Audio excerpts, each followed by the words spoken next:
ടാറ്റയുടെ പുതിയൊരു ലോഗോ വരുന്നത് കാണാം. ഫ്രണ്ടിൻ്റെ സൈഡിലെ ഡോട്ട് ഇവിടെ ഒരു ബാഡ്ജിങ് ഇരുഭാഗങ്ങളിലും കൊടുത്തിട്ടുണ്ട്. അപ്പോൾ ഇതാണ് ഏറ്റവും പുതിയ ടാറ്റ ടിയാഗോയുടെ XT എന്ന് പറഞ്ഞ സെക്കൻഡ് വേരിയൻ്റ് EV വെർഷൻ. ഇത് MR അല്ലായിരുന്ന 2 വേരിയൻറ്റിലുണ്ട്. അപ്പോൾ ഇന്ന് നമ്മൾ കൊണ്ടുവന്നിട്ടുള്ള MR ആണ്, മിഡ് റേഞ്ച് വരുന്ന വേരിയൻ്റ് ആണ്. അപ്പോൾ ആദ്യം തന്നെ മുൻഭാഗത്തേക്ക് വരുമ്പോൾ ഈ ഒരു ബ്ലൂ ഇലുമിനേഷൻ ഫ്രണ്ടിൽ കൊടുത്തിട്ടുള്ളത് കാണാം. ജസ്റ്റ് ഒരു ലൈറ്റ് ബ്ലൂ കളറിലാണ് ആ ഒരു ക്രോമിയം എലമെൻറ്റ് കൊടുത്തിട്ടുള്ളത്. തൊട്ടുമുന്നിൽ ആ ഒരു .EV എന്നുള്ളൊരു ബാഡ്ജിങ് കൊടുത്തിട്ടുള്ളത് കാണാം. ഗ്രില്ലേരിയൊക്കെ തന്നെ ക്രോസ് ആയിട്ടാണ് കൊടുത്തിട്ടുള്ളത്. ജസ്റ്റ് ട്രൈ ആരോ ഡിസൈൻസ് ഈ ഒരു 2 സൈഡിലായും കൊടുത്തിട്ടുള്ളത് കാണാം. ഒരു പിയാനോ ബ്ലാക്ക് ഫിനിഷിലാണ് ആ ഒരു ഗ്രില്ലേരി ഫുള്ള് കൊടുത്തിട്ടുള്ളത്. ഫ്രണ്ടിലായി ടാറ്റയുടെ പുതിയൊരു ലോഗോ വരുന്നത് കാണാം. നേരത്തെ ക്രോമിയത്തിലായിരുന്നു ഈ ഒരു ലോഗോ വരുന്നെങ്കിൽ ഇപ്പോൾ ഒരു ബ്ലാക്ക് ആൻഡ് വൈറ്റ് ഫിനിഷിലാണ് കൊടുത്തിട്ടുള്ളത്. ജസ്റ്റ് ഗ്ലോസി ഫിനിഷിലാണ് ആ ഒരു ലോഗോയൊക്കെ തന്നെ കാണാൻ സാധിക്കുന്നത്. മുകളിലൊരു പിയാനോ ബ്ലാക്ക് ഇൻസേർട്ട് കൊടുത്തിട്ടുണ്ട്. ഹുഡ്ഷെല്ലിന് മുകളിൽ നേരത്തെ കണ്ടുകൊണ്ടുള്ള സെയിം ഒരു 2 ബോൾഡായിട്ടുള്ള ക്യാരക്ടർ ലൈൻസ് വരുന്നത് കാണാം. അവിടെ നിന്ന് നേരെ ഒരു ഹെഡ് ലാമ്പിൻ്റെ ഏരിയയിലേക്ക് വരുമ്പോൾ നോർമൽ ഹാലജൻ ഹെഡ് ലാമ്പ് യൂണിറ്റാണ് ഈ ഒരു വാഹനത്തിൽ വരുന്നത്. ഉള്ളിൽ പാർക്ക് ബൾബ് അതിൽ കൊടുത്തിട്ടുള്ളത് കാണാം. ഈ ഒരു ഭാഗത്താണ് ഫ്രണ്ട് ഇൻഡിക്കേറ്റേഴ്സ് വരുന്നത്. ആ ഒരു ഹെഡ് ലാമ്പിനുള്ള ഒരു ഗ്ലോസി ബ്ലാക്ക് എലമെൻറ്റിൻ്റെ ഒരു ഡിസൈൻ കൊടുത്തിട്ടുള്ളത് കാണാം. അവിടെ നിന്ന് തൊട്ട് താഴേക്ക് വരുമ്പോൾ ഈ ഒരു വേരിയൻറ്റിൽ ഫോഗ് ലാമ്പ് കൊടുത്തിട്ടില്ല. അടുത്ത വേരിയൻറ്റോടാണ് ഫോഗ് ലാമ്പ് കാര്യങ്ങളും വരുന്നത്. ഈ ഒരു ഭാഗത്ത് ടോക്കിൻ്റെ ഒരു ഏരിയ കൊടുത്തിട്ടുള്ളത് കാണാം. നമ്മൾ ടോപ്പ് വേരിയൻറ്റിലേക്ക് വരുമ്പോൾ ഈ ഒരു ഭാഗം DRL വരുന്നത് കാണാം. ആ ഒരു പോർഷനൊക്കെ തന്നെ ഒരു ഗ്ലോസി ബ്ലാക്ക് ഫിനിഷിലാണ് ഈ ഒരു XT വേരിയൻറ്റിൽ കൊടുത്തിട്ടുള്ളത്. അവിടെ തൊട്ട് താഴേക്ക് വരുമ്പോൾ ആ ഒരു എയർ ഡാം കാര്യങ്ങളൊക്കെ തന്നെ നേരത്തെ ബ്ലാക്ക് ഫിനിഷിലാണ് വരുന്നതെങ്കിൽ ഇപ്പോൾ അതൊരു ഫുൾ വൈറ്റ് ആയിട്ട് തന്നെയാണ് കൊടുത്തിട്ടുള്ളത്. ആ ട്രൈയാരോ ഡിസൈൻസ് ഒക്കെ തന്നെ ഓപ്പണിലാണ് വരുന്നത്. നല്ലൊരു എയർ ഇൻടേക്ക് ഈ ഒരു ഭാഗത്തുനിന്ന് ലഭിക്കുന്നുണ്ട്. അവിടെ തൊട്ട് താഴേക്ക് വരുമ്പോൾ ഈ ഒരു ബമ്പർ ലിപ്പ് പോലുള്ള ഏരിയ ഒക്കെ തന്നെ കൊടുത്തിട്ടുള്ളത് കാണാം. താഴേക്ക് വരുമ്പോൾ ചെറിയൊരു ഗാർഡ് അടിയിലായിട്ട് വരുന്നുണ്ട്. ഇത്രയൊക്കെയാണ് ഒരു മുൻഭാഗത്തെ വിശേഷങ്ങളെന്ന് പറയുന്നത്. വൈപ്പറിൻ്റെ വാഷറിൻ്റെ ഏരിയ ഒക്കെ തന്നെ നന്നായി ടെക്കിൻ ചെയ്താണ് കൊടുത്തിട്ടുള്ളത്. ഒരു വാഷിങ്ങിൻ്റെ നോസിലൊക്കെ തന്നെ ഹുഡ്ഷെല്ലിന് അടിയിലായിട്ടാണ് വരുന്നത്. ഈ ഒരു ബ്ലാക്ക് പോർഷനിലാണ് ആ ഒരു വാഷിങ്ങിൻ്റെ നോസിലൊക്കെ തന്നെ കൊടുത്തിട്ടുള്ളത്. അവിടുന്ന് തന്നെ സൈഡിലേക്ക് വരുമ്പോൾ പില്ലേഴ്സൊക്കെ തന്നെ ബോഡി കളറായിട്ടാണ് വരുന്നത്. ബ്ലാക്ക് ഔട്ടോ കാര്യങ്ങളൊന്നും തന്നെ കൊടുത്തിട്ടില്ല. 175/65 R14 ഇഞ്ചിൻ്റെ ടയർ സൈസാണ് ഈ ഒരു വാഹനത്തിൽ വരുന്നത്. ഫ്രണ്ടിൽ മക്ഫേഴ്സൻ്റെ സെയിം സസ്പെൻഷനാണ് കൊടുത്തിട്ടുള്ളത്. അതുപോലെ തന്നെ പിന്നിലേക്ക് വരുമ്പോൾ ട്വിസ്റ്റ് ബീമിൻ്റെ സസ്പെൻഷനാണ് ഈ ഒരു വാഹനത്തിൽ വരുന്നത്. ഫ്രണ്ട് ഡിസ്കോ അതുപോലെ തന്നെ ബാക്ക് ഡ്രം ബ്രേക്കുമാണ് വരുന്നത്. ഈ ഒരു ഇതിലുള്ള വീൽ ക്യാപ്പ് ഈ ഒരു വേരിയൻറ്റിൽ കൊടുക്കുന്നുണ്ട്. ടാറ്റയുടെ ലോഗോയുടെ കാര്യം പറഞ്ഞായിരുന്നു, അത് വ്യത്യസ്തമായിട്ടാണ് വരുന്നത്. അപ്പോളോയുടെ ടയർസാണ് ഈ ഒരു വാഹനത്തിൽ കൊടുത്തിട്ടുള്ളത്. അവിടുന്ന് തന്നെ സൈഡ് പ്രൊഫൈലിലേക്ക് വരുമ്പോൾ നല്ല ബോൾഡായിട്ട് ഇരിക്കുന്ന ക്യാരക്ടർ ലൈൻസ് കാണാം. ഡോർ ഹാൻഡിലൂടെ ടെയിൽ ലൈറ്റിലേക്ക് കയറി നിൽക്കുന്ന രീതിയിലാണ് ഒരു ക്യാരക്ടർ ലൈൻ കൊടുത്തിട്ടുള്ളത്. പില്ലേഴ്സിൻ്റെ കാര്യം പറഞ്ഞായിരുന്നു. ബോഡി കളറായിട്ടുള്ള A പില്ലറും B പില്ലറും C പില്ലറുമാണ് വരുന്നത്. ബ്ലാക്ക് ഔട്ട് കാര്യങ്ങളൊന്നും തന്നെ കൊടുത്തിട്ടില്ല. റെയിൻവീസറോ കാര്യങ്ങളൊന്നും തന്നെ ഇതിൽ ഇൻസ്റ്റാൾ ചെയ്തിട്ടില്ല. അവിടെ നിന്ന് നേരെ ORVMലേക്ക് വരുമ്പോൾ ടേൺ ഇൻഡിക്കേറ്റേഴ്സ് ORVMനുള്ളതായിട്ടാണ് ഇൻറ്റഗ്രേറ്റ് ചെയ്തിട്ടുള്ളത്. ORVM ഫുള്ളി ഒരു പിയാനോ ബ്ലാക്ക് ഫിനിഷിലാണ് വരുന്നത്. അവിടെ നിന്ന് തന്നെ ഈ ഒരു ഫെൻഡറിൻ്റെ സൈഡിലെ .EVയുടെ ഒരു ബാഡ്ജിങ് ഇരുഭാഗങ്ങളിലും കൊടുത്തിട്ടുണ്ട്. അവിടെ നിന്ന് ഇനി നമുക്ക് ഈ ഒരു പിന്നിലേക്ക് വരുമ്പോൾ ഈ ഒരു ക്യാരക്ടർ ലൈൻ നേരെ ടെയിൽ ലാമ്പിലേക്ക് കയറി നിൽക്കുന്ന രീതിയിലാണെന്ന് പറഞ്ഞായിരുന്നു. പിന്നിലേക്ക് വരുമ്പോഴും നോർമൽ ഹാലജനായിട്ടുള്ള ബൾബുകളാണ് ടെയിൽ ലാമ്പിനുള്ളിൽ കൊടുത്തിട്ടുള്ള LED അല്ല. മുകളിലെ ടേൺ ഇൻഡിക്കേറ്റർ അതുപോലെ തന്നെ റിവേഴ്സ് ലാമ്പും കൊടുത്തിട്ടുള്ളത് കാണാം. ആദ്യം തന്നെ ഈ ഒരു സ്പോയിലർ ഏരിയയിലേക്ക് വരുമ്പോൾ ഒരു പിയാനോ ബ്ലാക്ക് ഫിനിഷിലുള്ള 2 ഡിസൈൻ എലമെൻറ്റ്സ് കൊടുത്തിട്ടുള്ളത് കാണാം. അവിടെ തന്നെ ഹൈ മൗണ്ട് സ്റ്റോപ്പ് ലാമ്പ് കൊടുത്തിട്ടുള്ളത് ഈ ഒരു മുകൾ ഭാഗത്തായിട്ടാണ്. പിന്നെ ഗ്ലാസ് ഏരിയയിലേക്ക് വരുമ്പോൾ ഈ ഒരു വേരിയൻറ്റിൽ വൈപ്പറോ വാഷറോ ഡിഫോഗറോ ഒന്നും തന്നെ കൊടുത്തിട്ടില്ല. അവിടെ തന്നെ ടെയിൽ ഗേറ്റിലേക്ക് വരുമ്പോഴും ഇരുഭാഗങ്ങളിലായും ആ ഒരു ക്യാരക്ടർ ലൈൻ നിൽക്കുന്നതാണ്. അതുപോലെ തന്നെ ഈ ഒരു ഭാഗത്ത് ഫ്ലോ ചെയ്ത് വരുന്ന രീതിയിലുള്ള ഡിസൈൻ എലമെൻറ്റ് 2 ഭാഗത്തുനിന്ന് വരുന്നുണ്ട്. ടോപ്പ് വേരിയൻറ്റിലേക്ക് വരുമ്പോൾ ഈ ഒരു ഭാഗത്തായിട്ടാണ് റിവേഴ്സ് ക്യാമറ വരുന്നത്. ഈ ഒരു ടെയിൽ ഗേറ്റ് നമുക്ക് ഇവിടുന്ന് കീ വെച്ച് ഓപ്പൺ ചെയ്തതുപോലെ തന്നെ ഡ്രൈവർ സൈഡിൽ നിന്ന് ഓപ്പൺ ചെയ്യാവുന്നതാണ്. ബൂട്ട് സ്പേസിൻ്റെ കാര്യം പറയുമ്പോൾ 250 ലിറ്ററാണ് ഈ ഒരു വാഹനത്തിൻ്റെ ബൂട്ട് സ്പേസ് വരുന്നത്. സൈഡിലായിട്ട് നമുക്ക് ഈ ഒരു ഏരിയയിലാണ് ടൂൾ കിറ്റും കാര്യങ്ങളും വരുന്നത്. അതുപോലെ തന്നെ ഈ ഒരു സൈഡിലെ ചെറിയൊരു ലഗേജ് ഹുക്ക് വരുന്നുണ്ട്. ഇരുഭാഗങ്ങളിലെയും 3 കിലോയുടെ ഒരു ബാഡ്ജിങ് അവിടെ കൊടുത്തിട്ടുള്ളത് കാണാം. പാർസൽ ഈ ഒരു വേരിയൻറ്റിൽ കൊടുത്തിട്ടില്ല. അവിടെ തന്നെ പിന്നിലേക്ക് വരുമ്പോൾ ബെഞ്ച് സീറ്റാണ് കൊടുത്തിട്ടുള്ളത്. 60/40 സ്പ്ലിറ്റ് കൊടുത്തിട്ടില്ല. അവിടെ തന്നെ താഴേക്ക് വരുമ്പോൾ ഈ ഒരു അതിനകത്ത് സ്പെയർ വീൽ കൊടുത്തിട്ടുള്ള ആ ഒരു ബാറ്ററിയുടെയൊക്കെ ഒരു സ്പേസാണ് ഇതിനടിയിൽ വരുന്നത്. സൈഡിലെ വാറിംഗ് ട്രയാങ്കിൾ കൊടുത്തിട്ടുള്ളത് കാണാം. ഇത്രയൊക്കെയാണ് ഒരു ബൂട്ട് ഏരിയയെ പറ്റി പറയാനുള്ളത്. പിന്നെ ഈ ഒരു പോർഷൻ ക്ലോസ് ചെയ്യാൻ വേണ്ടി ഒരു ഗ്രാബ് ഹാൻഡിൽ ഈ ഒരു ഭാഗത്തെ വരുന്നുണ്ട്. ഇനി ഈ ഒരു ഭാഗത്തെ ചെറിയൊരു ലെതർ ടൈപ്പ് ഫിനിഷ് വരുന്നത് കാണാം. അവിടും തൊട്ട് താഴേക്ക് വരുമ്പോൾ ബമ്പർ ഏരിയയെ പറ്റി പറയുമ്പോൾ 2 പാർക്കിംഗ് സെൻസേഴ്സാണ് ഈ ഒരു വാഹനത്തിൽ വരുന്നത്. അതുപോലെ തന്നെ ചെറിയൊരു ബ്ലാക്ക് പോർഷൻ ഉള്ളിലായിട്ടാണ് ഒരു ലൈസൻസ് പ്ലേറ്റിൻ്റെ ഒരു പൊസിഷനിങ് വരുന്നത്. ഫ്രണ്ടിൽ കണ്ട പോലെ തന്നെ ചെറിയൊരു ലിപ്പ് ഏരിയ പോലെ തോന്നിക്കുന്ന രീതിയിലുള്ള ചെറിയൊരു സ്കേർട്ടിങ് ഈ ഒരു പിന്നിലായിട്ടും. ചാർജിങ്ങിൻ്റെ ഒരു സോക്കറ്റ് നമുക്ക് നേരെ ആ ഒരു ഫ്യൂൾ ക്യാപ്പിനുള്ളിലായി തന്നെയാണ് കൊടുത്തിട്ടുള്ളത്. അതിന് മുകളിലായി നല്ല രീതിയിലുള്ളൊരു ക്യാപ്പിങ് വരുന്നുണ്ട്. ഈ ഒരു ഇതിലാണ് ഇതിൻ്റെ ഒരു ചാർജിങ്ങിൻ്റെ പോർട്ട് വരുന്നത്. അവിടെ നിന്ന് ഈ ഒരു ഡ്രൈവ് സൈഡിലായിട്ട് ഒരു കീ സ്ലോട്ട് വരുന്നുണ്ട്. അവിടുന്ന് തന്നെ ഇതിൻ്റെ ഒരു ഹുഡ് നമുക്ക് ഓപ്പൺ ചെയ്ത് നോക്കാം.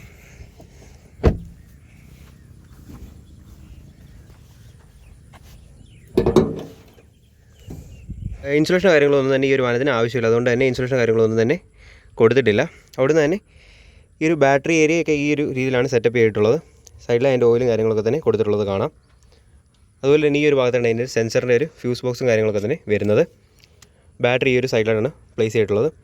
അപ്പോൾ ഈ ഒരു എഞ്ചിൻ പ്രൊഡ്യൂസ് ചെയ്യുന്ന പവർ ഫിഗേഴ്സ് എന്ന് പറയുന്നത് 60.3 BH പവറും അതുപോലെ തന്നെ 110 Nm ടോർക്കുമാണ് ഇത് പ്രൊഡ്യൂസ് ചെയ്യുന്നൊരു പവർ ഫിഗേഴ്സ് എന്ന് പറയുന്നത്. അതുപോലെ തന്നെ ഇതിൻ്റെ ഒരു ക്ലെയിംഡ് ARI മൈലേജ് എന്ന് പറയുന്നത് 250 km ആണ്. അവിടെ നിന്ന് ഇനി ഈ ഒരു വാഹനത്തിൻ്റെ ഇൻറ്റീരിയറിലേക്ക് പോകുമ്പോൾ ഇതാണ് ഈ ഒരു വാഹനത്തിൻ്റെ കീ വരുന്നത്. നോർമൽ ആ ഒരു ഫ്ലിപ്പ് കീ തന്നെയാണ് കൊടുത്തിട്ടുള്ളത്. ലോക്കോ അൺലോക്കോ അതുപോലെ തന്നെ ഫോളോ മീ ഹെഡ് ലാമ്പിൻ്റെ ഒരു സിസ്റ്റവും ആ ഒരു കീക്കുള്ളിൽ കൊടുത്തിട്ടുണ്ട്. അവിടുന്ന് തന്നെ ഇൻറ്റീരിയറിലേക്ക് വരുമ്പോൾ മൊത്തത്തിലൊരു ഡ്യുവൽ ടോൺ ഫിനിഷിലാണ് ഇൻറ്റീരിയർ മൊത്തം കൊടുത്തിട്ടുള്ളത്. സീറ്റിൻ്റെ ആ ഒരു പാറ്റേണും നമുക്ക് കാണാം. ഫാബ്രിക് സീറ്റ്സ് ആണ് ഈ ഒരു വാഹനത്തിൽ വരുന്നത്. ആ ഒരു ഈവിടെ ട്രൈ ആരോ പാറ്റേൺസും സീറ്റിന് മുകളിൽ കൊടുത്തിട്ടുള്ളത് കാണാം. അതുപോലെ തന്നെ ഈ ഒരു AC വെൻസിന് ചുറ്റും അതുപോലെ തന്നെ സ്പീഡോമീറ്ററിനൊക്കെ ചുറ്റും ആ ഒരു ബ്ലൂ കൊടുത്തിട്ടുണ്ട്. താഴെ പ്രോപ്പറായിട്ടുള്ളൊരു ഡെഡ് പെഡൽ നമുക്ക് ലഭിക്കുന്നുണ്ട്. ടിയാഗോ EV എന്ന് പറഞ്ഞ ബാഡ്ജിങ് ആ ഒരു മാറ്റിന് മുകളിലും കൊടുത്തിട്ടുള്ളത് കാണാം. അവിടുന്ന് തന്നെ നേരെ ഉള്ളിലേക്ക് വരുമ്പോൾ മൊത്തത്തിലൊരു ഡ്യുവൽ ടോൺ ഫിനിഷാണെന്ന് പറഞ്ഞാൽ ഒരു ബ്ലാക്ക് അതുപോലെ തന്നെ ബീജും ഫിനിഷിലാണ് ഇൻറ്റീരിയർ ഫുൾ കൊടുത്തിട്ടുള്ളത്. ഡാഷ്ബോർഡ് ഏരിയയ്ക്ക് മുകളിലും ചെറിയ സ്റ്റോറേജ് ഏരിയസ് മുകളിലേ കൊടുത്തിട്ടുള്ളത് കാണാം. EV ആയതുകൊണ്ട് തന്നെ ഒരു ബ്ലൂ ലൈനിങ് ഈ ഒരു AC വെൻസിന് ചുറ്റും കൊടുത്തിട്ടുണ്ടെന്ന് പറഞ്ഞായിരുന്നു. സ്റ്റിയറിംഗ് വീലിലേക്ക് വരുമ്പോൾ ആ ഒരു പുതിയ ലോഗോയാണ് സ്റ്റിയറിംഗിന് മുകളിൽ കാണാൻ സാധിക്കുന്നത്. ആ ഒരു ഫ്ലാറ്റ് ബോട്ടം സ്റ്റിയറിംഗ് വീൽ തന്നെയാണ് മെയിൻറ്റെയിൻ ചെയ്തിട്ടുള്ളത്. തമ്പിൻ്റെ ഒരു ഇംപ്രഷൻ കാര്യങ്ങളൊക്കെ തന്നെ വരുന്നുണ്ട്. അതുപോലെ തന്നെ സ്റ്റിയറിംഗ് കൺട്രോൾസ് ഈ ഒരു വേരിയൻ്റ് തൊട്ട് തന്നെ ലഭിക്കുന്നുണ്ട്. ജസ്റ്റ് ഒന്ന് ഓണായി കാണിച്ചു തരാം.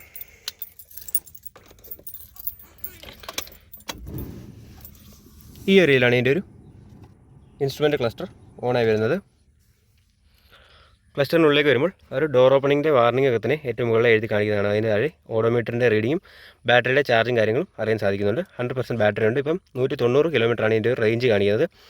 അതേപോലെ തന്നെ ഗിയറിൻ്റെ ഒരു ഇൻഡിക്കേഷൻ ഈ ഒരു ഭാഗത്തേക്ക് കാണാം. സെൻട്രലൈസ് സ്പീഡോമീറ്റർ ആണ്. അതുപോലെ തന്നെ പ്രോപ്പറായിട്ട് ഏത് ഡോറാണ് ഓപ്പൺ ആണെന്നുള്ള വാർണിംഗ് കാര്യങ്ങളും ഈ ഒരു ഭാഗത്തായി ലഭിക്കുന്നുണ്ട്. അതുപോലെ തന്നെ പാസഞ്ചറിൻ്റെ ഡ്രൈവറിൻ്റെ സീറ്റ് ബെൽറ്റിൻ്റെ വാർണിംഗ് കാര്യങ്ങളും ലഭിക്കുന്നുണ്ട്.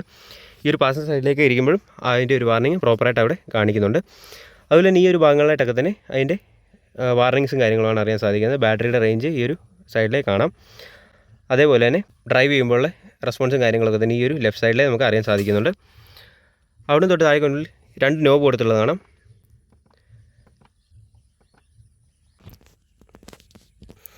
അവിടുന്ന് തന്നെ സ്റ്റിയറിങ്ങിൻ്റെ ലെഫ്റ്റ് സൈഡിലെ നോർമലി വരുന്ന വൈപ്പറിൻ്റെ കൺട്രോൾസ് കാണാം. അതുപോലെ തന്നെ വൈപ്പറിൻ്റെ സ്പീഡും കാര്യങ്ങളും ഈ ഒരു രീതിയിൽ അഡ്ജസ്റ്റ് ചെയ്യാനുള്ളൊരു റൗണ്ട് നോബിലാണ് കൊടുത്തിട്ടുള്ളത്. റൈറ്റ് സൈഡിലേക്ക് വരുമ്പോൾ ആ ഒരു ഹെഡ് ലാമ്പിൻ്റെ സിസ്റ്റം കൊടുത്തിട്ടുള്ളതാണ്. ഓട്ടോമാറ്റിക് ഹെഡ് ലാമ്പിൻ്റെ നോർമൽ ഹെഡ് ലാമ്പ് യൂണിറ്റാണ് വരുന്നത്. അതുപോലെ തന്നെ ഹെഡ് ലാമ്പ് അഡ്ജസ്റ്റ് ചെയ്യാനുള്ളൊരു അതിന് മുകളിൽ തന്നെയാണ് വരുന്നത്.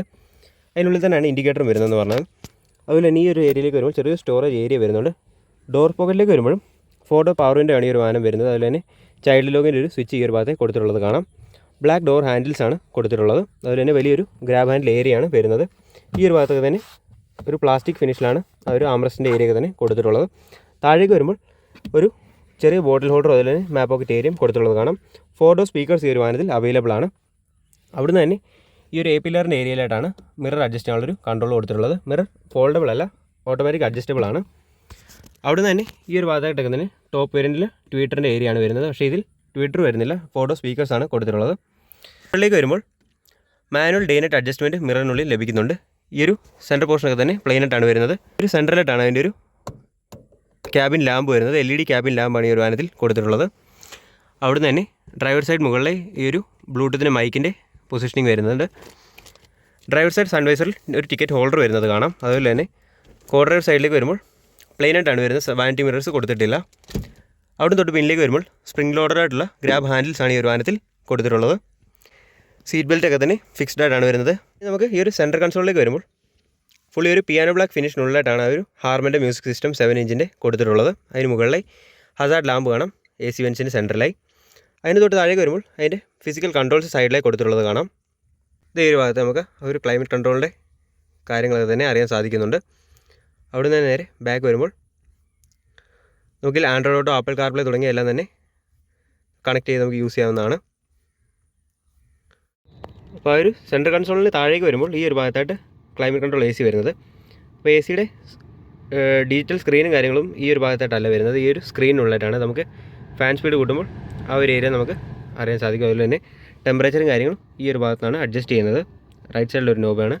അതിൻ്റെ നമുക്ക് ഈ ഒരു സ്ക്രീനിനുള്ളിൽ തന്നെയാണ് അറിയാൻ സാധിക്കുന്നത്. ഓട്ടോമാറ്റിക് ക്ലൈമറ്റ് കൺട്രോൾ AC ആണ് ഇതിൽ വരുന്നത്. നമുക്ക് ഓട്ടോ എന്നുള്ള ഒറ്റ സ്വിച്ചിൽ നിന്ന് നമുക്ക് തന്നെ അത് പുറത്തെ ടെമ്പറേച്ചർ അനുസരിച്ച് നമുക്ക് അഡ്ജസ്റ്റ് ചെയ്യാവുന്നതാണ്. അതുപോലെ തന്നെ AC-യുടെ ഒരു ഇക്കോണമി സ്വിച്ചും വരുന്നുണ്ട്. ഇക്കോ ഓണും അതുപോലെ തന്നെ ഇക്കോ ഓഫിൻ്റെയും ഒരു വാർണിംഗ് നമുക്ക് സ്ക്രീനുള്ളത് തന്നെ അറിയാൻ സാധിക്കുന്നുണ്ട്. അവിടെ തന്നെ ഡീഫോഗറിൻ്റെ ഒരു സ്വിച്ച് ഈ ഒരു ഭാഗത്തായി വരുന്നത് കാണാം. അതുപോലെ തന്നെ മോഡും കാര്യങ്ങളും സെലക്ട് ചെയ്യുന്ന ഈ ഒരു സ്വിച്ചാണ്. അത് നമുക്ക് എല്ലാ ഇൻഫർമേഷൻ നമുക്കൊരു സ്ക്രീനുള്ളിൽ തന്നെയാണ് ലഭിക്കുന്നത്. അവിടെ തൊട്ട് താഴേക്ക് വരുമ്പോൾ ഈ ഒരു ഭാഗത്തെ ഒരു ചാർജിങ്ങിൻ്റെ സോക്കറ്റ് വരുന്നുണ്ട്. അതുപോലെ തന്നെ ഒരു 12 വോൾട്ടിൻ്റെ സെപ്പറേറ്റ് സോക്കറ്റും ഈ ഒരു പോർഷനിലായി കൊടുത്തിട്ടുള്ളത് കാണാം. അവിടെ തൊട്ട് താഴേക്കും ചെറിയൊരു സ്റ്റോറേജ് ഏരിയ വരുന്നുണ്ട്. അതിന് തൊട്ട് പിന്നിലേക്ക് വരുമ്പോഴാണ് ഈ ഒരു റോട്ടറി സ്വിച്ചിലാണ് നമുക്ക് ഗിയർ നോബ് വരുന്നത്.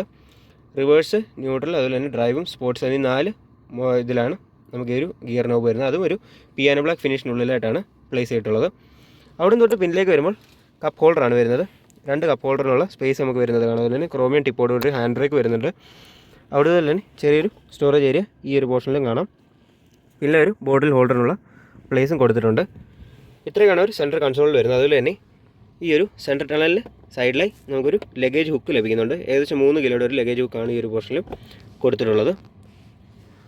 അവിടെ തന്നെ ഈ ഒരു ഗ്ലൗ ബോക്സിലേക്ക് വരുമ്പോൾ സ്മൂത്ത് അവിടെ ആവുന്ന ഒരു ഗ്ലൗ ബോക്സ് ആണ്. അതിന് മുകളിൽ ചെറിയൊരു പാർട്ടീഷൻ വരുന്നുണ്ട്. നമുക്ക് ചെറിയ ഫയലുകളും കാര്യങ്ങളൊക്കെ തന്നെ ആ ഒരു പോർഷനിൽ വെക്കാം. അതുപോലെ തന്നെ അത്യാവശ്യം നല്ല സ്റ്റോറേജ് ഏരിയ വരുന്ന ഒരു ഗ്ലൗ ബോക്സ് ആണ് ഈ ഒരു പോർഷനിൽ കൊടുത്തിട്ടുള്ളത്. ഇതിനുള്ള ചെറിയൊരു എൻഗ്രേവിങ്സ് കൊടുത്തിട്ടുള്ളത് കാണാം. ടാറ്റയുടെ മറ്റു വണ്ടികളിലും കണ്ടുവന്നിട്ടുള്ള സെയിം രീതിയിലുള്ള എൻഗ്രേവിങ്സ് നമുക്ക് ഈ ഒരു വാഹനത്തിൻ്റെ പല ഭാഗത്തായിട്ടും കാണാൻ സാധിക്കും. അപ്പോൾ ഇത്രയൊക്കെയാണ് ഒരു മുൻഭാഗ വിശേഷങ്ങൾ എന്ന് പറഞ്ഞാൽ നമുക്ക് നേരെ ബാക്ക് സൈഡിലേക്ക് പോയിട്ട് ബാക്ക് സൈഡിൽ നോക്കാം.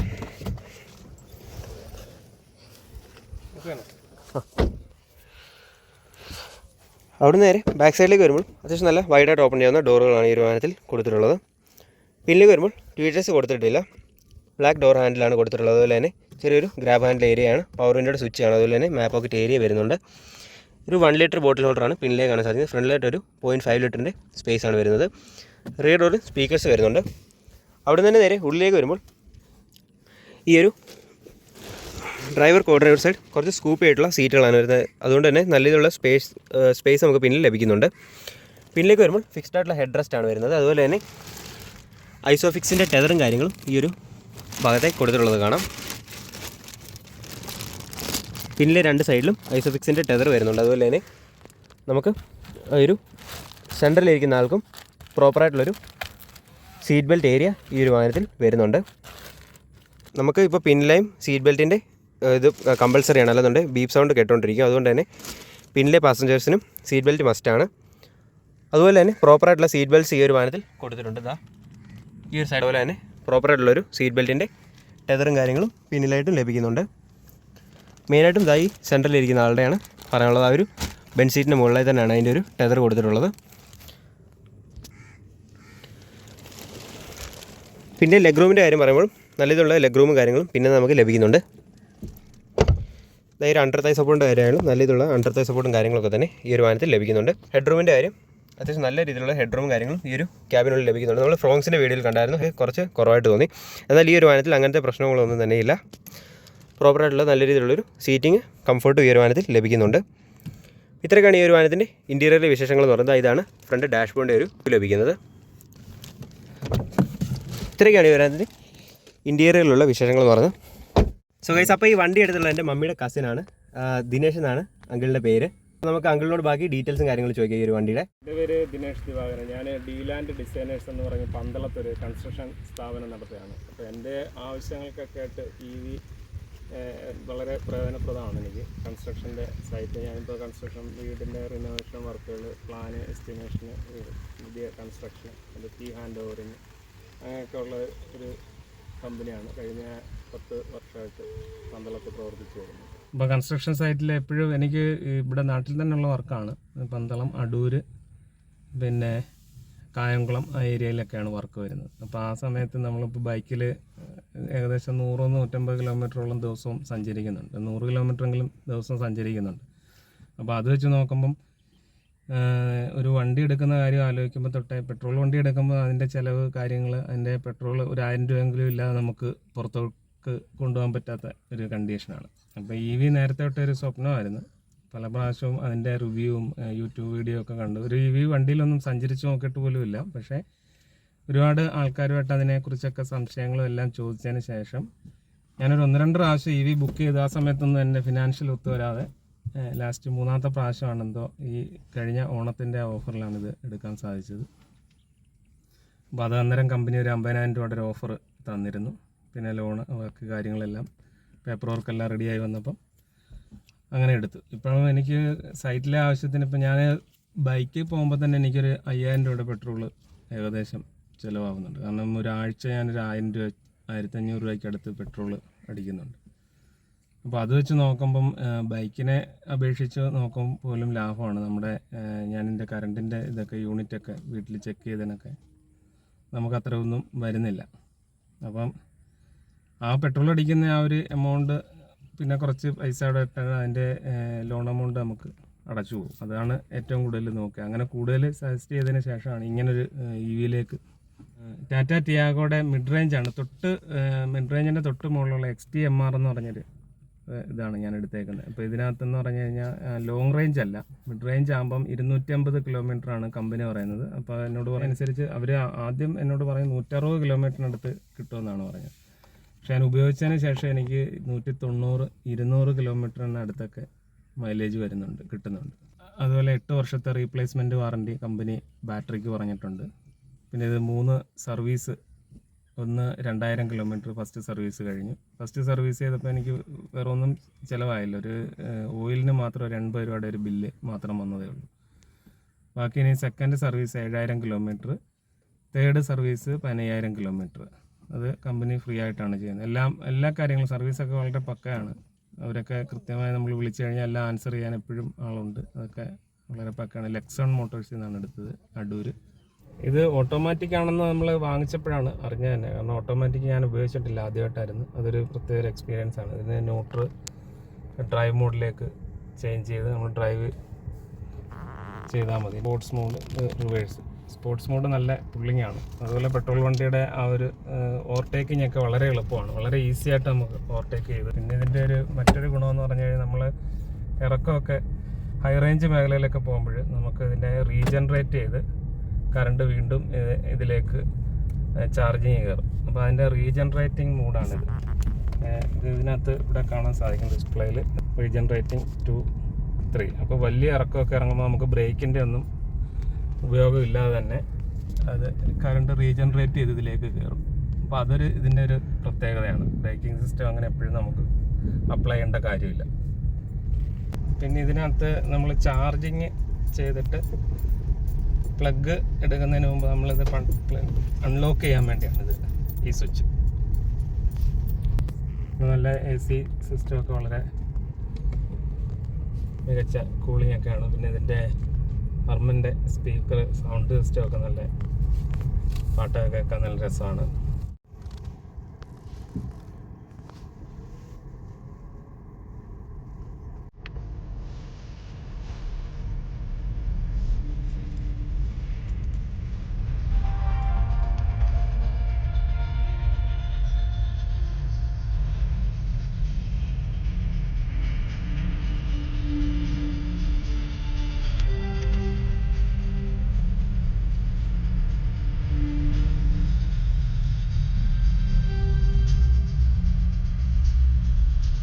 അപ്പോൾ നമ്മൾ ആ റിവേഴ്സ് എടുക്കുമ്പോൾ റിവേഴ്സ് ക്യാമറയ്ക്ക് പകരം ഈ ഒരു ഭാഗത്ത് നമുക്ക് ആ ഒരു സെൻസറിൻ്റെ ഒരു കറക്റ്റ് ഇല്യൂമിനേഷൻ നമുക്ക് ലഭിക്കുന്നുണ്ട്.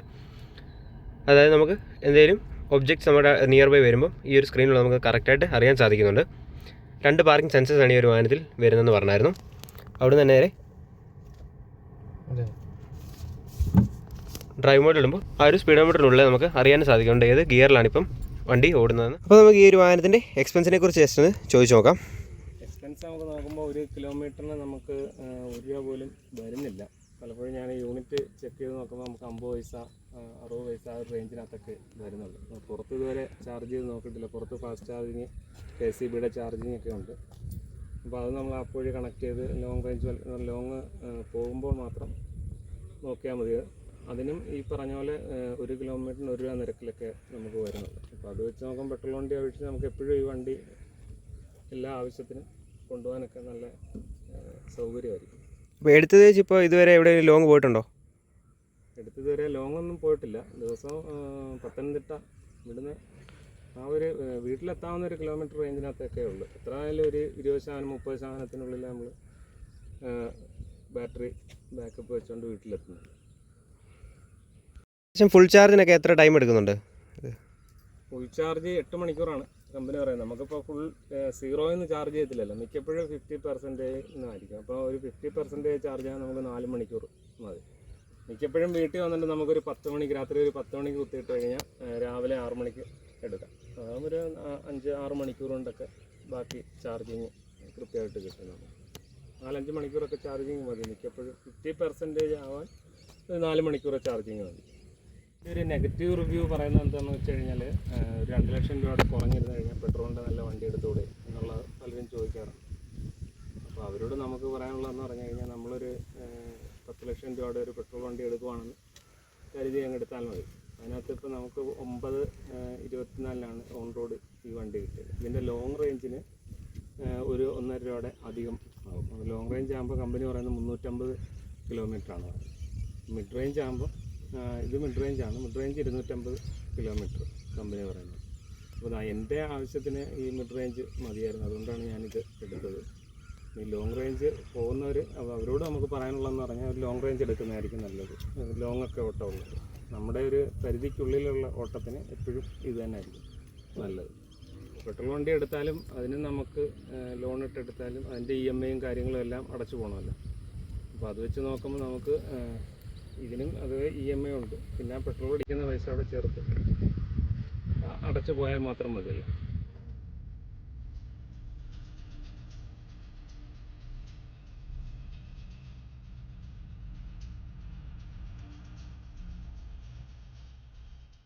അപ്പോൾ ഈ ഇത്രയൊക്കെയാണ് ഈ ഒരു വാഹനത്തിൻ്റെ വിശേഷങ്ങളെന്ന് പറയുന്നത്.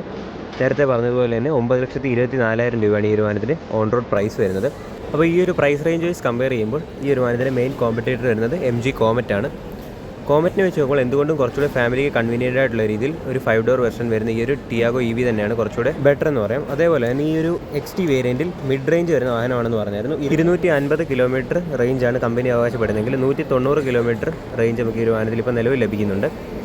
അതേപോലെ തന്നെ അതിൽ കൂടുതൽ ട്രാവൽ ചെയ്യുന്ന ആൾക്കാർക്ക് ഇതിൻ്റെ ഒരു ലോങ് റേഞ്ച് എന്ന് പറഞ്ഞ വേരിയൻറ്റ് നോക്കാവുന്നതാണ്. വണ്ടി ഓടിക്കുമ്പോഴത്തെ ഒരു ഫീലിനെ പറ്റി പറയുമ്പോൾ ഞാൻ ആദ്യമായിട്ടാണ് ഒരു EV വാഹനം ഓടിക്കുന്നത്. അപ്പം നല്ല രീതിയിലുള്ളൊരു ത്രോട്ടിൽ റെസ്പോൺസ് ആ ഒരു ബ്രേക്കിൽ നിന്ന് കാലെടുക്കുമ്പോൾ തന്നെ വണ്ടിയിൽ നിന്ന് ലഭിക്കുന്നുണ്ട്. ഓടിക്കാനും അത്യാവശ്യം നല്ല സ്മൂത്തായിട്ടുള്ള ഒരു വാഹനം തന്നെയാണ്. സിറ്റി യൂസിനൊക്കെ നന്നായി കയ്യിൽ ഒതുങ്ങുന്നൊരു വാഹനം കൂടിയാണ് ടിയാഗോ.